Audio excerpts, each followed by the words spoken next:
we want to get another running back when we already invested so much on running backs. Like I thought Jeff Wilson did a pretty good job for us, but then they just wanted to do better. And then I was hoping they were going to give chances to guys like Jordan Mason and Ty Davis Price, but that's not the case, man. They're not. It's kind of like they just wanted to do better, but why do we invest so high on these high draft picks, man? Like I don't get it. Like if we're not high on these running backs, then why even pick them this high? Yeah, and I remember we had is it Trey Sermon? I want to say we had picked up from y'all waving him, and he actually got in a game or two for us earlier this year. I think he's just on the practice squad right now, though. I don't know why I mean, I liked him then, but I just never understood why we didn't even give this guy a fair chance. But it seems like they just didn't seem high with him as much as they did before. So we always seem to invest a lot more better with the low picks. Like if we get an undrafted guy or a late round draft pick, he turns out to be a better running back than most guys. I don't know if Ty Davis Price is going to be in that same trajectory because he was picking the third round. And I'm pretty sure you're very familiar with Ty Davis Price from LSU. Oh, yeah. Oh, yeah. So what was your thoughts of him getting drafted by the Niners? I actually thought it was a good fit. I was surprised because Elijah Mitchell, is over there. He's a UL Lafayette guy. He's only like 40 minutes away from my hometown, actually. So I was kind of surprised that they picked him, but I thought he would have success there. He's a really good one cutback. He's not somebody that's going to be real shifty, make a lot of people miss. But, if you give him a lane and ask him to make one cut, he's a big downhill physical back.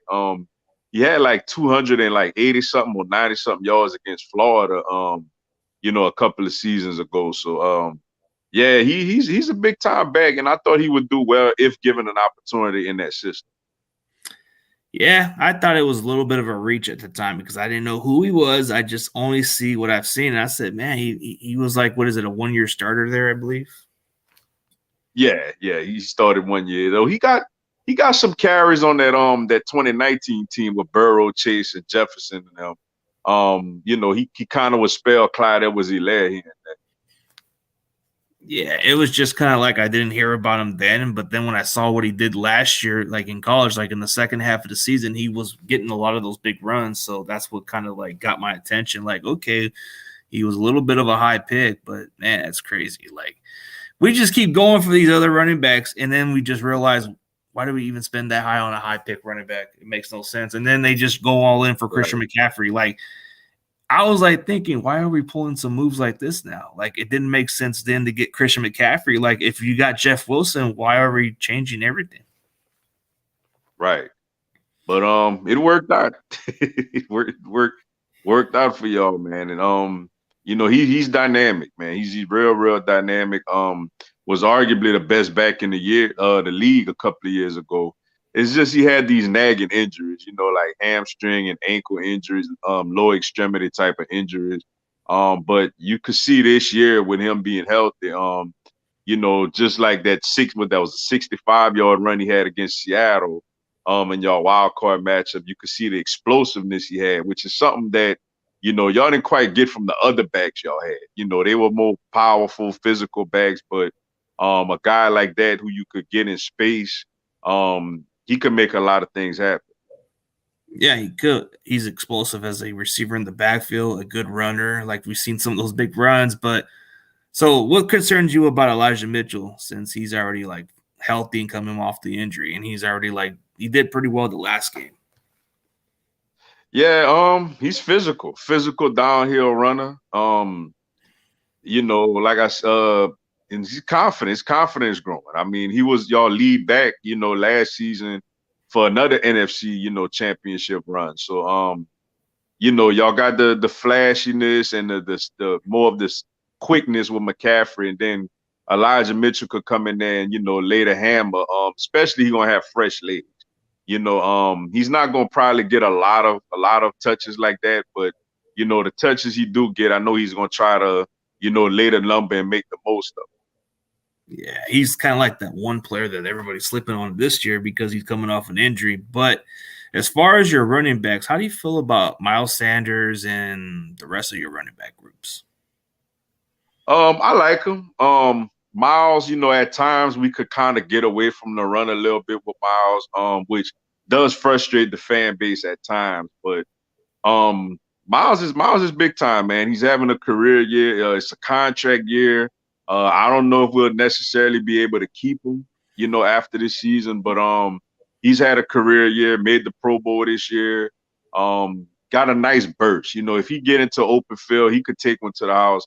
Never really broke the big, long one yet this year, like the 60, 70 yarders like he's did in the past. But he's a guy you could get in space. And like for Boston Scott, he's just a physical guy, not the biggest guy, but he gets the most out of his frame. Like when he goes out there, he runs hard. And Gainwell is more of a receiving back, but last game he had a career high 112 yards rushing on just I think like 7, 8, or 9 carries or something like that. But the running backs do a really good job. But it all starts with the offensive line up front. Just gashing the defensive lines and the linebackers. Yeah, that's what makes it so interesting is because you guys were running the ball against the Giants with 268 yards rushing and 3 touchdowns out of them.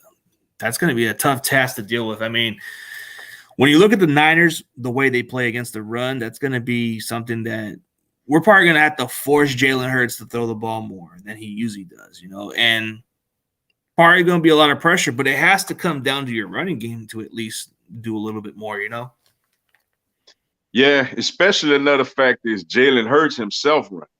He ran a few times against the Giants, but he didn't really get tested with the shoulder like talking about. We kind of could have reserved him a little bit. Him running the ball is also a big factor with the read option and the RPO game. I think back to when we played Dallas earlier this year, when Dallas came in with at the time a really, really hot defense with Michael Parsons, and we put him in a lot of uncomfortable situations, but at times not even blocking him and forcing him to react to who got the ball. So, that could be another key factor in this game as well. Yeah, I mean, you had to see what he can do. I mean, he didn't get tested running the ball as much against the Giants, and I'm pretty sure he's going to have to see how this Niners defense can do. I mean, we're probably going to see how tough he is with the shoulder. I mean, the linebackers, like you look at the Niners linebackers, you got Fred Warner, Dre Greenlaw, and Al-Shaair. Those are like 3 good linebackers, but the question is, if Jalen Hurts is going to run, man, how is he going to feel that hit? Man, it's like our defense likes to test up those players. Yeah, very physical defense, man. Probably to me the best set of linebackers in the NFL. With just how physical, definitely the best linebackers we've seen all year. So it's gonna be interesting to see how Shane Steichen and Nick Sirianni try to attack those guys. Yeah, it's going to be interesting how both teams attack. But I'd like to give a shout out to, my boy Crazy Jews, and then this Rams fan, Shay Tweed. He's a cool dude, even though he's a Rams fan. And we got some of your followers here. And most of all, we got a guy that I was on the show earlier, JC Sports Talk, big time Eagles fan. Oh, shout out to my guy, Mike Bandit Bernard. I see in the chat. Yeah, what's good, bro? Yeah, he's talking about Elijah Mitchell, who's from that small town of Louisiana, which is Eraf or something. Eraf. Man, that's a small town. I looked it up, and it's really that small of a town. Crazy. But hey, he had to be tough. Over there. Yeah, and I don't know what is it with these guys. We're getting some guys from Louisiana, man. We got 2 of the running backs from there. But when you look at the Eagles receivers, man, you guys definitely have some weapons all around. Your tight end's pretty good. I mean, the running game, it matches up, but quarterback, he has no excuses. He's got all the weapons, and Nick Sirianni is already emerging into year 2 as a head coach. So I think last year he answered the doubters, because last year everybody was wondering how the Eagles were going to do with this rookie coach. They thought he wasn't going to make the playoffs that year, but he did last year too. So he's getting some experience out of it. Yeah, man. Did a great job. I'm not gonna lie. When we first hired him, I wasn't a huge fan of the hiring. It was other guys that I was kind of had more on the radar than him. But and he didn't start off well. We were 2-5 to start. We were 2-5, just coming off of getting blown out by the Raiders.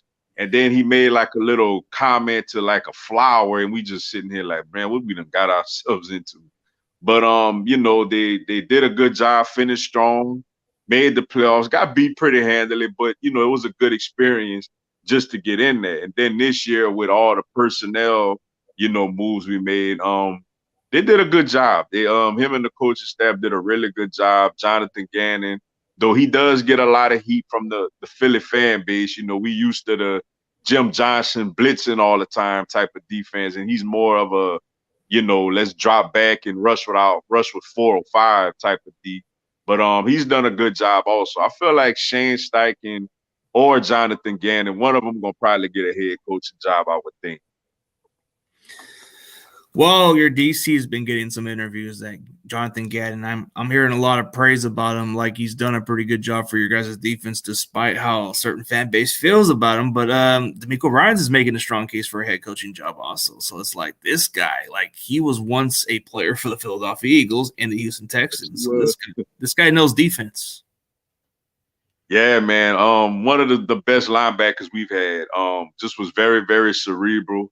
I remember it was a game, I think a Monday night game, we played the Giants, and Eli had checked into a play, and then D'Amico Ryans checked over into a play on the defense, and it was the perfect defensive call for what the Giants was running. So you could have tell back then how just smart and cerebral he was as a student of the game. So it doesn't surprise me the type of success he's having as a defensive coordinator.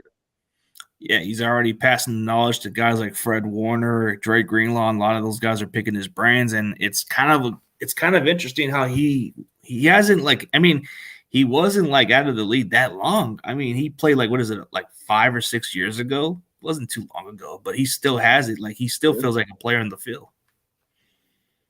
Yeah, I think I want to say Chip's last year was his last year with us playing. I don't remember if he went somewhere played after that, but I know he was with us, and he had got injured, and then Jordan Hicks had kind of filled in for him. But yeah, he was a big time player with us.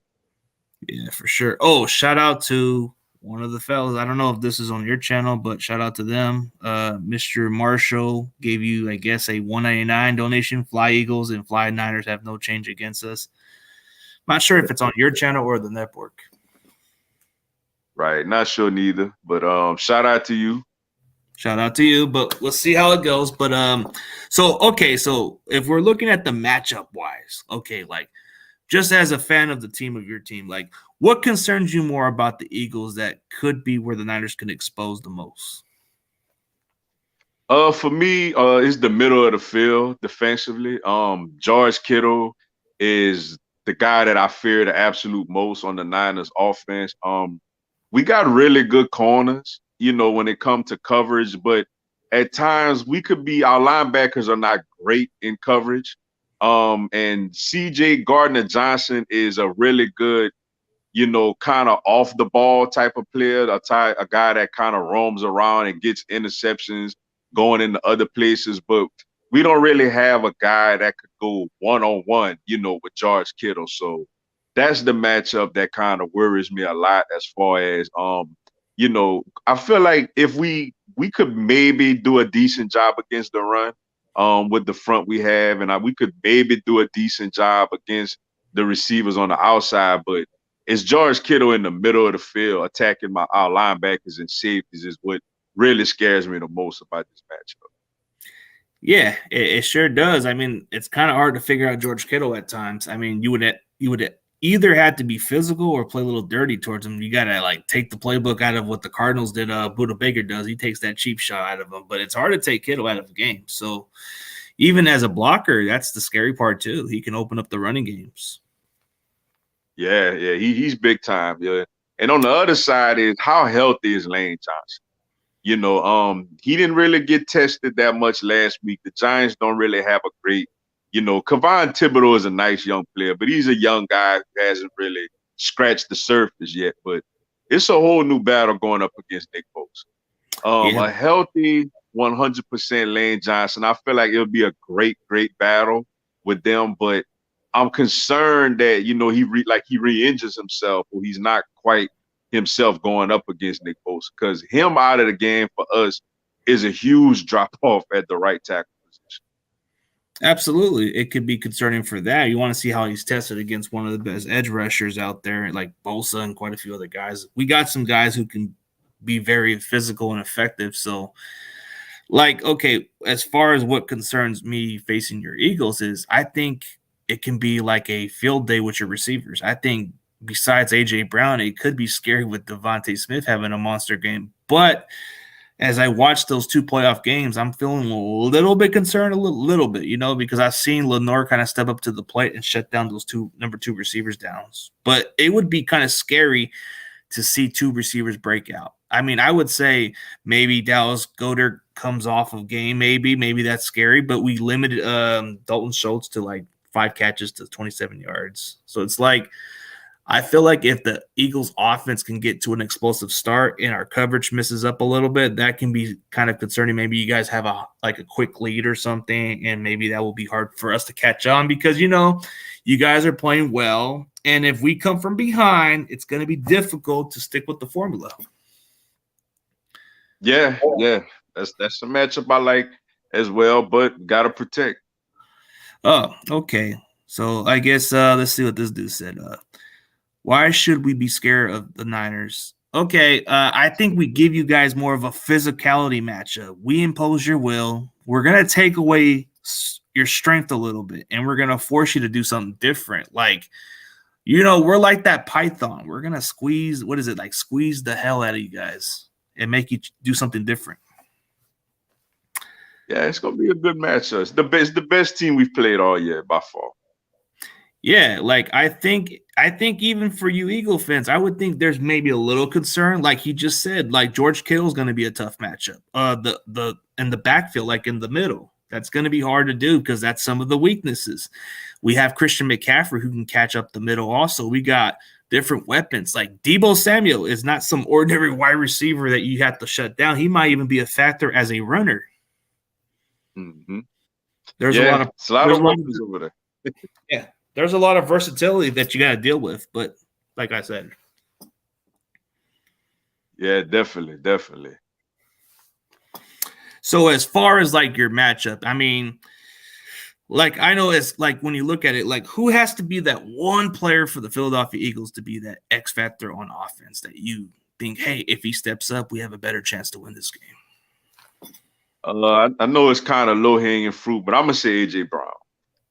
Simply because, I went back and I watched. Now I know both teams are a little different, but I went back and I watched our matchup last season when we played in week 2. And one of the things that really like made our offense stifled a little bit was the physicality of the 49ers defense, especially on the outside. Devontae was really our only real competent receiver last year. And he got roughed up a little bit that game. He didn't really make too much of an impact. And like I mentioned, I know it's a different team and a different circumstance. AJ Brown had a really good game against the 49ers last year. And he gives us that physical presence, on the outside. So I feel like if he is getting off and he is making plays early in this game, I like our chances a lot.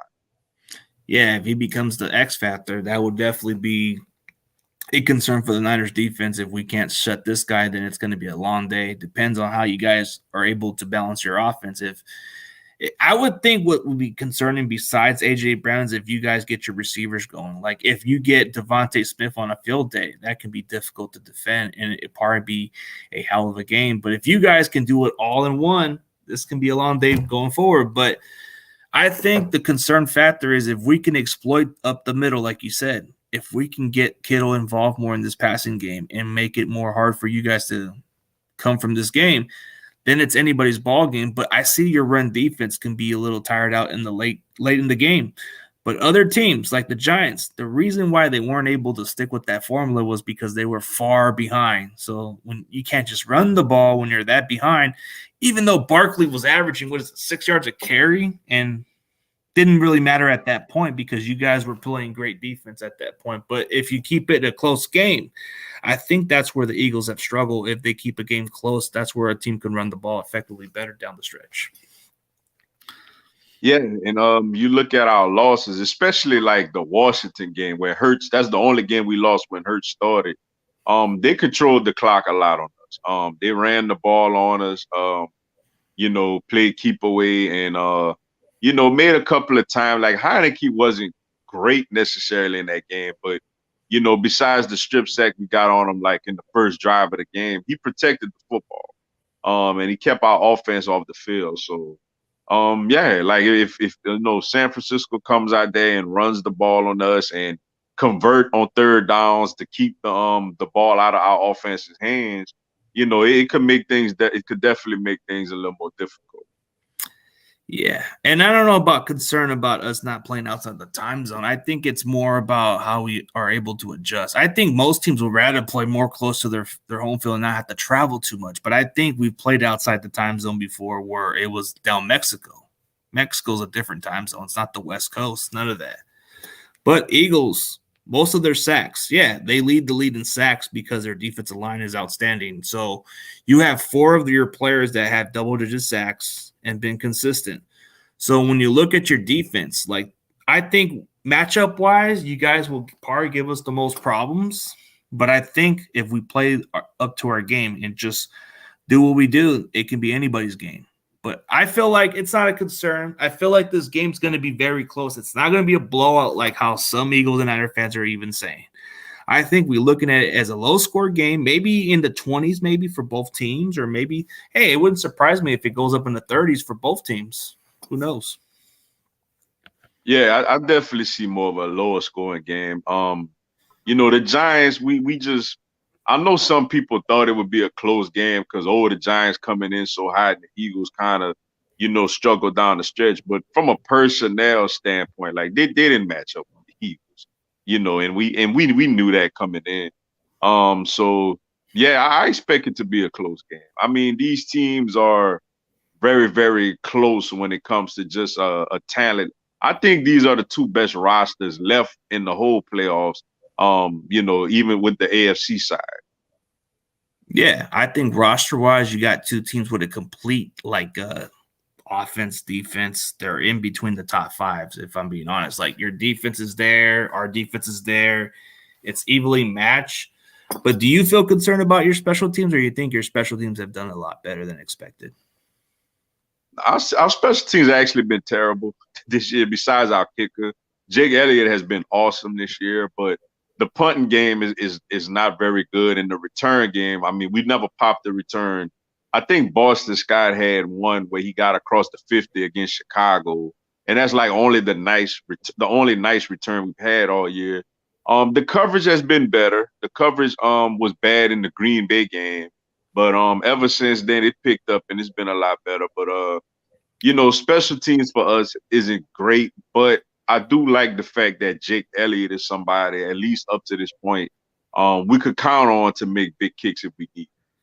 Oh, dude, that's been the issue with the Niners too, is their special teams a little bit too. So it's like we've had our moments with returning kicks also, but then Ray McLeod can't hold on to the ball sometimes. And then our kickoff units, bro, they've been giving up some big runs at times with those return plays. So it's like we got to fix that.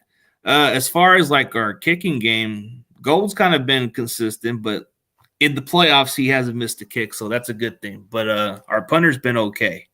But as far as like our kickoff unit or any other way, dude, it's kind of like we have that sloppy start, and then we just tend to like once we get a momentum going, that's when our special teams makes those tackles before they even reach the 20-yard line or something. Right. Yeah, I did see Turpin that did get a couple of nice returns last week. Now that I think about it. Yeah. So to correct that for those people, yeah, in Mexico City, that is the central time zone, bro. That is the central time zone because we played down.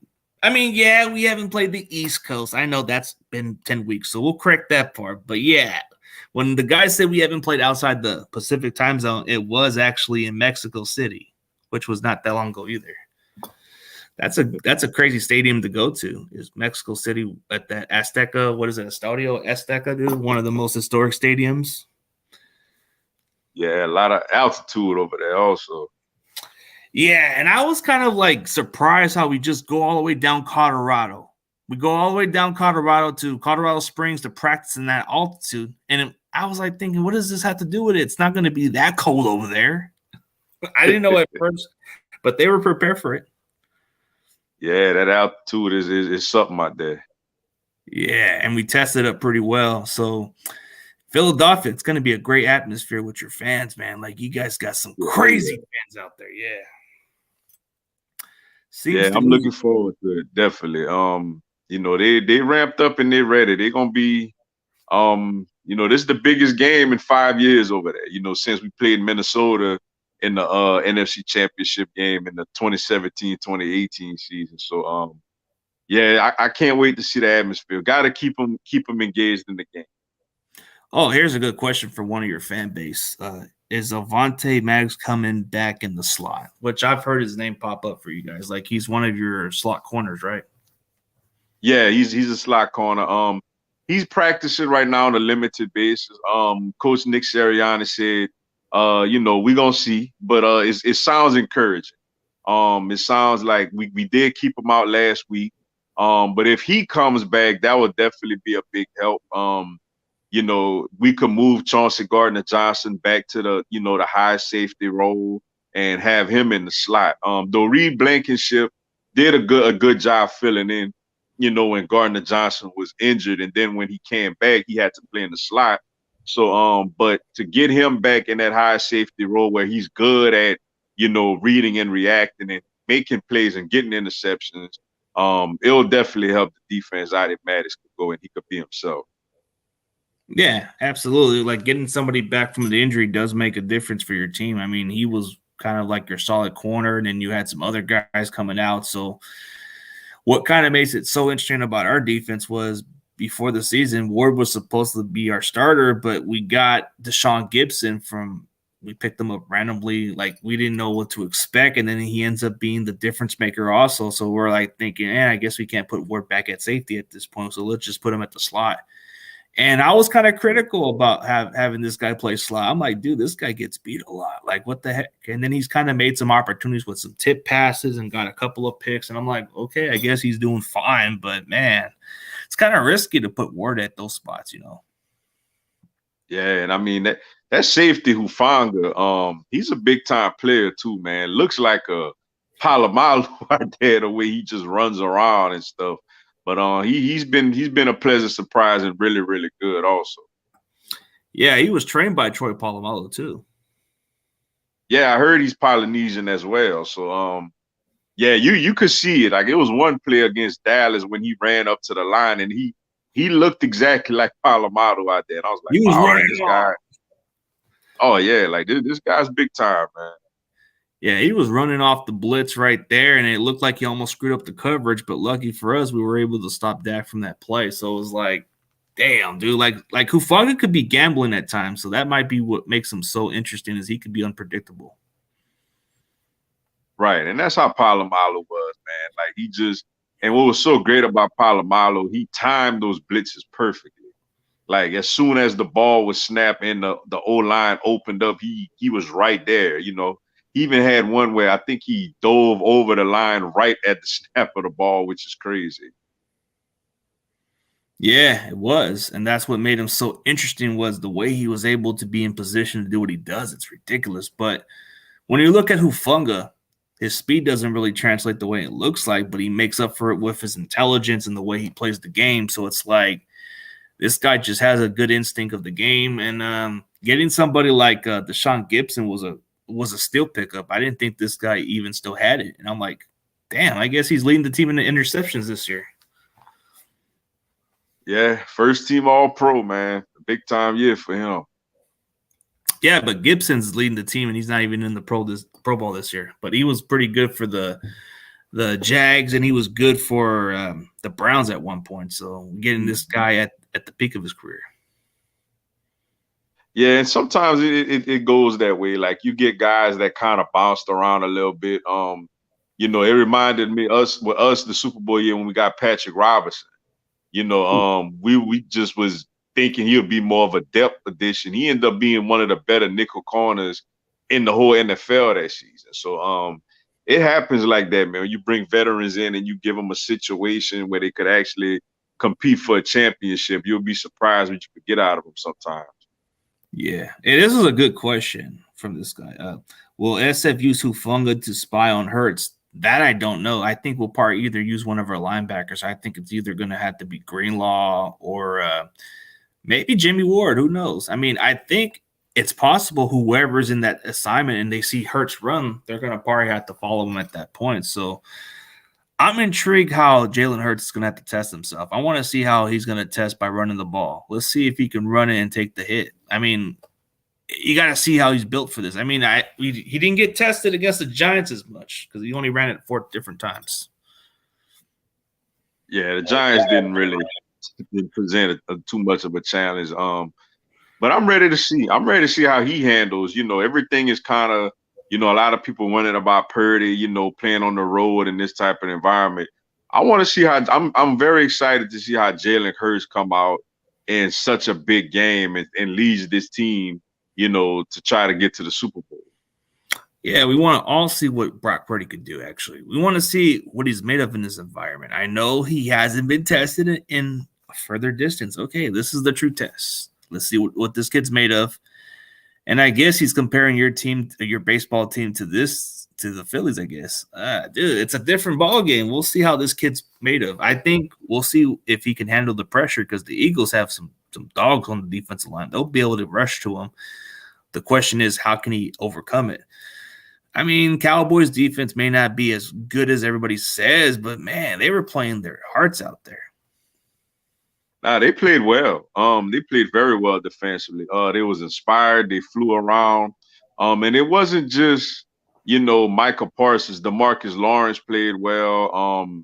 Van Der Esch, they played really well defensively. I know for them, they wish Diggs could have hung on to that, the interception that Purdy did give to him. But besides that, they played well. It just was a lot expected of them because their offense couldn't maneuver much points. Yeah. So here's a good question by your boy Mike. So next year, do the Niners go with Purdy, Jimmy Garoppolo's gone. He ain't coming back next year. So it's gonna either have to be Purdy or Lance competing. I would think, depending on how this plays out for Brock Purdy, he might have this job at this point. So why even why give it away to a hot hand if he's playing well? Don't change what's not broken. Don't fix it. Just let it be. Like they say, don't fix what's not broken. It's funny. This reminds me so much of us the Super Bowl year with Nick Foles and Carson Wentz, where Carson Wentz was now I know Trey Lance didn't quite, he got injured early and he didn't have a chance to really establish himself yet, but he is a very high pick that y'all invested a lot to get him. It was interesting because Wentz was having this great run and then he gets injured and Nick Foles comes in and wins the Super Bowl. And, it was a big do you roll with, you had half the fan base wanted Foles to stay out there, half wanted to roll with Carson Wentz. So it's very interesting to see what y'all do. Because obviously for me, if Purdy does beat us and he either wins the Super Bowl, plays well in the Super Bowl, how can you not let him be the guy next year? But if he does come to Philly this week and say he struggles very much, he struggles bad, has a very bad game, and y'all lose, then at that point, is it an open competition? What happens at that point? It's one or the other. I mean, it has to depend on how he performs too. He has to have more of a blue chip on his shoulder to prove himself. Like everybody's talking about, can he win another game? Can he play against a better team? This is going to be his true test. Yeah, it's a big one. If he comes in and he beats us on the road, man, we got to tip our hat to him, Yeah, tip the hat to a guy who was the last pick in the draft. And I don't know, he's just one more win away from making history. So the Eagles, they're not going to let this happen. They're going to play their hardest. So I expect the Eagles to at least put on a dogfight and make it hard for us to earn it. So how does the Eagles D-line match up against The Niners O-line, I think it depends on how that line holds up. I mean, we have two of the weakest spots, which is the center position and Mike McGlinchey. I think the rest of the guys do pretty well. Depends on how you guys match up wise. I mean, we've held the Cowboys pretty well on their D line. They only had 2 sacks. Eagles are a far better team. They got a good depth of defensive line, so that's going to be the toughest task. Yeah, and one thing I do like that Jonathan Gannon doesn't get enough credit for is Hassan Reddick moves around a lot. Like he's not just somebody who go just line up over a certain tackle all game long. A lot of times, a lot of sacks he gets are off of stunts. So I do like with us, we gotta get the 49ers in third and obvious passing situation to where we could unleash the guys after the quarterback. And if that happens, I feel like, Trent Williams is amazing. Obviously, to me, he's the best, left tackle in football. He's a first ballot Hall of Fame. But trying to attack those, like you said, those other guys, we got to get them in obvious passing situations. Yeah, you want to pressure them on third and long situation. That's probably where you want to at least try to limit those passes, and that's where Brock Purdy has made the most out of it. Yeah, the Cowboys may not have got the sacks, but yeah, the pressures are key. But it didn't seem like he flinched one bit. Like you can say, yeah, he didn't throw a single touchdown pass. Yeah, he didn't throw a turnover, but at least he was able to get the job done. Like he threw the important passes that needed to happen. Like when we needed to close this game out, he threw a couple of key passes. And that was pretty much it. Run the ball, game over. But like thoughts of the prediction. So, we ain't getting to the prediction yet, but maybe we can talk about our key players on defense. Like who's the one key factor on your defensive player that needs to step up? For me, I'm gonna say TJ Edwards. Because it's the middle of the field. Like he's the guy that's gonna be in the middle of the field. I doubt that he really gonna be on Kittle like that, but I could see at times him or Kazir White being matched up with McCaffrey, coming out of the backfield. So I feel like he's a big key, to this matchup, going against the run game and potentially trying to, cover the middle of the field, which is vulnerable for us at times. Yeah, that would be one guy that has to step up at this point. That's a good choice. I mean, he's like your leading tackler, so I guess he would have to make some plays against the likes of Kittle and McCaffrey at that point. So for my X factor on defense, I gotta say it's gotta have to come down to Dre Greenlaw, man. Like besides Fred Warner, he might need to make some important tackles, make important plays to where it can keep us in this game. A guy like him making his presence felt on his defense will be a difference maker. Like if he can stop your running game and get under your other players' head mentally, like some of the players we have, like if that comes down to it, it comes down to playing smart football. If he doesn't make any boneheaded mistakes like he did against the Cowboys, I think otherwise he'd be the difference maker. Like he's made some key turnovers, he's kind of made some key plays, and if this guy comes clutch, that's where we need this guy at. But yeah, that would be my X factor. But as far as all that, man, like everybody's kind of putting in some good thoughts. I mean, you guys got some good secondaries. I'll give you that.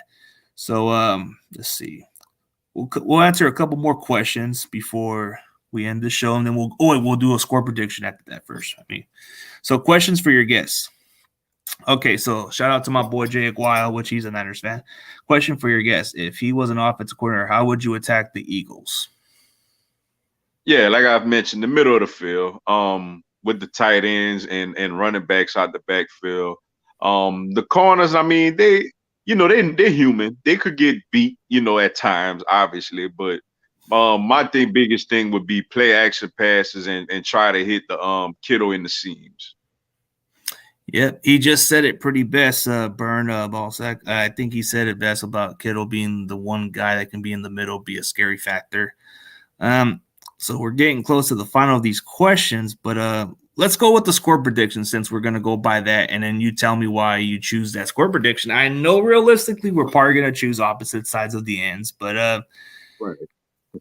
I mean, let's be honest. I know you're probably going to pick your team, but give me at least a reason why you're convinced your team will win and why would that score happen. I'm gonna go more. I'm gonna say Eagles win this one. I'm gonna go 24-20. Um, and for me, I feel like the defense is gonna be, the Niners gonna make plays. Obviously, they're gonna make plays. They're gonna move the ball. But you know, I keep thinking about third down and like 7 or 8, and the link going crazy, and you know, though he's been unfazed at this moment, and like I have told a lot of our fans, look, it's not like he going out there by himself. He got, if you're going in a dangerous neighborhood, you want to go with a lot of people that's dangerous, and he got dangerous people coming in there with him. But if it is 3rd and 7, 3rd and 8, 3rd and 9, in that stadium, that is something that he's never seen, at least on this level yet. So I like the defense in that chance. I think at times we're gonna struggle offensively, but I feel like Jalen Hurts and AJ Brown gonna make enough plays. And like I said, I think we pull it out like with a 24-20 score. That's convincing enough to even say that. I mean, it's possible. Any game could happen at this point. But man, you kind of said exactly the same scoreboard, but I meant the opposite, man. Like I said 24 Niners and then Eagles 20, man. Like, here's why I'm more convinced about this game. Like, as long as we keep this game closer, if we keep it very close, a good chance we'll be able to run the ball effectively. This is where the Niners can run the ball late in this quarter, and this can be where it hurts the Eagles down the stretch. Like, if we keep this game closer, we can stick with that formula. But if we're behind, we're going to be just like how the other teams were behind. We have to be in a close game with you guys to even keep this even a competitive game. And then it comes down to late in the fourth quarter.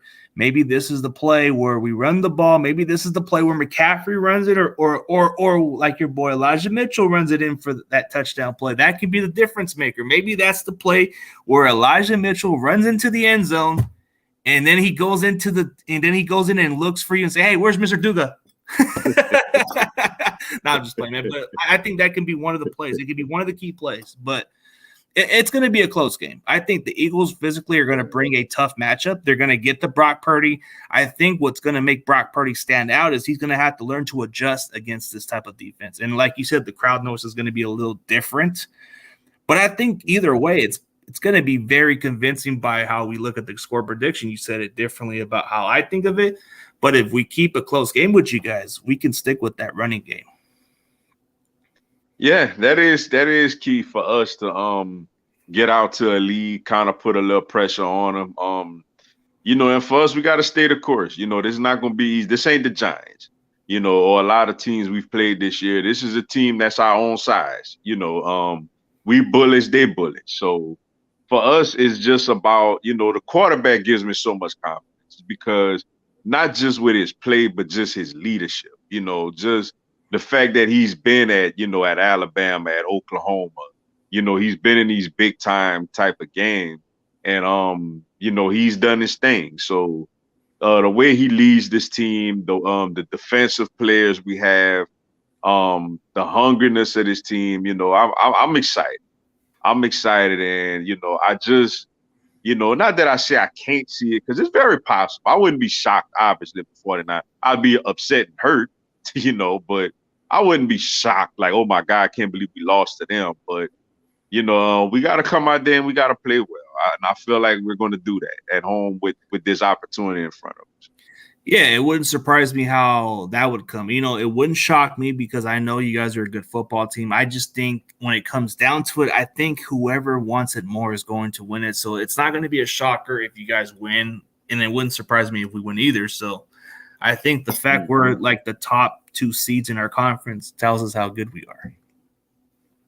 Yeah, it's the 2 best teams, in the NFC, probably in the NFL. I definitely think is the 2 best rosters. I think that, Howie Roseman and John Lynch both did a magnificent job of putting these rosters together. Yeah, like you said, 2 bullies going at each other, man. That's just going to be a great classic, man. Whoever, like, it's like we're claiming that territory. Like, this is my territory, or this is my territory, man. Come over here. Oh yeah, like that schoolyard where all the kids see, the bullies about to go at each other. Let's see this, the little Giants and the Cowboys all like, oh, let's see them beat each other up, so it's gonna be fun, man. It's gonna be rocking over there.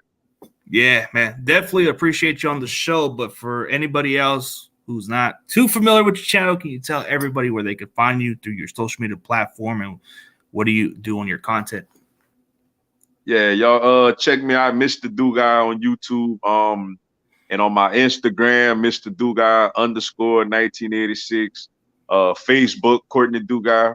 And on the channel, you know, obviously a lot of Eagles content, content of other teams as well. You know, we don't discriminate. Um, you know, yeah, just a lot of. I'm gonna probably do another, you know, video, look ahead video tomorrow. So on this game, to, break it down a little more. And of course, you know, we'll try to be live at halftime and you know do the post game video. So make sure y'all come check that out. Win or lose, you know, I'll show my face. So come check me out. For sure, man. And as always, guys, it's great to see this guy on the show. But hey, go check him out. You're not you're missing out on a guy who's realistic and he does more than just Eagles. He does his LSU Tigers. He does the Braves. He does a little bit of everything, and he even tells you like it is about all 32 teams besides his team. So I've seen this channel for quite a while. I've been watching his content for a couple of years or a while, dude. And I've always thought, man, this guy knows his shit. Appreciate it. And everybody that's came here for me, y'all check my guy out too, man. Big time Niners fan. Got a lot of great content, a lot of great stuff going on, man. Yeah, definitely appreciate it, man. Hey, may the best team win, and looking forward to this game, bro. So take it easy, bro. And as always, we can all agree, let's go. Let's get it.